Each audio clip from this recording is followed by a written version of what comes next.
Lumilit ng lumilit po ang ating farmland. Binibili po ng mga malalaking developer at ginagawang commercial at residential land. Ano po ang ginagawa ng DA tungkol dito? Alam nyo, that's our business. I ganun want po to ba? tell you that we don't buy agricultural land in the provinces. Nobody will buy houses in agricultural land. We only buy in cities and capital towns ganun po ba? because the buyer of houses, they want also an opportunity that if they're having financial problems, they can resell their houses. And you know, it's very hard to resell houses not in cities or capital towns. I'm from Isabela po. we limit ourselves in cities and capital I'm from towns. Isabela po. At marami po akong may bibigay sa inyong ebidensya, proof, na mga farmland na convert po sa subdivision. But in Kaya nga po yung cities- dahilan kung bakit ko po gustong may pasa na po yung national That's in cities and capital towns, but I don't think in the there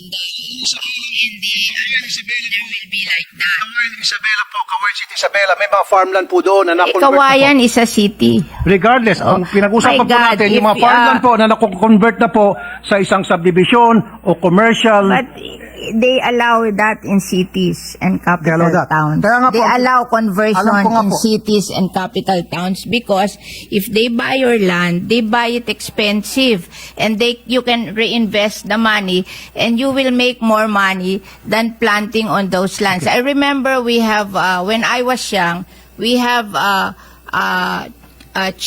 big chicken farm in Muntinlupa. But Muntinlupa became a 60. So we finally developed our chicken farm because it is 8 hectares. We will make more money than in farming. So it's an investment decision for these people. If somebody will buy your land at a bigger amount, maybe you can sell it and buy another land that is cheaper somewhere else and build your farm there. Hindi po ganun nangyari, I think ma'am. it's the thinking of this. You have to understand agriculture as a business also. I'm That not a if businessman, you have but I can understand agriculture opportunity po, ma'am. to sell your land at a higher price and be able to buy a bigger piece of land with that same money in less prime places, then you will do it. Kaya nga po, It's ito na- pong tanong ko po sa ating mga taga-DA. Ano po ang ginagawa nila sa ganitong nangyaring masamang sistema na paliit po ang ating farmland? Sorry po, madam ha.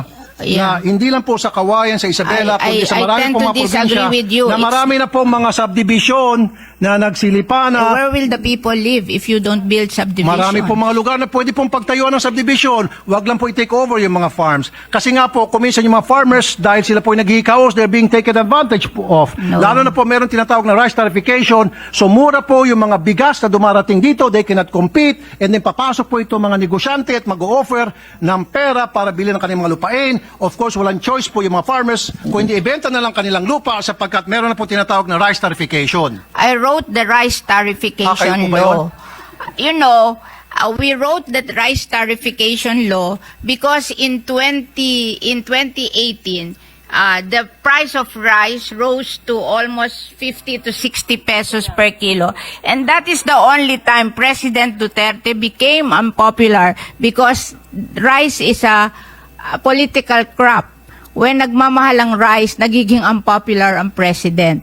And the World Bank, we signed that WTO agreement in 1995, and they gave us 25 years to be competitive, but we failed to be competitive after 25 years. And if we don't open or liberalize the importation of rice, they will bring down our credit rating, and we have plenty of loans abroad, and we have to pay higher interest for those loans, so it will be a loss to the Philippine government. So what I did when they asked me to write the rice tarification law, I gave all the money from the collection of rice tariff to the small farmers. 10 billion for the Rice Competitiveness Enhancement RCE. Fund, 5 billion for mechanization, 3 billion for seeds, 1 billion for loans, 1 billion for training.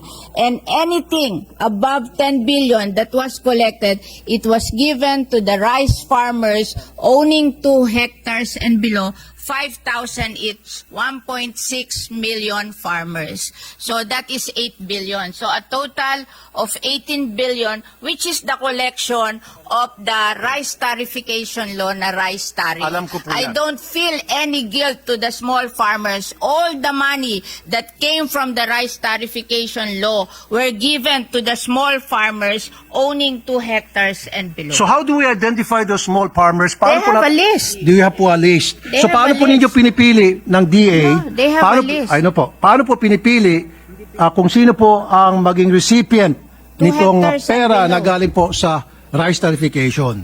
How are they being They have a identified? list of farmers owning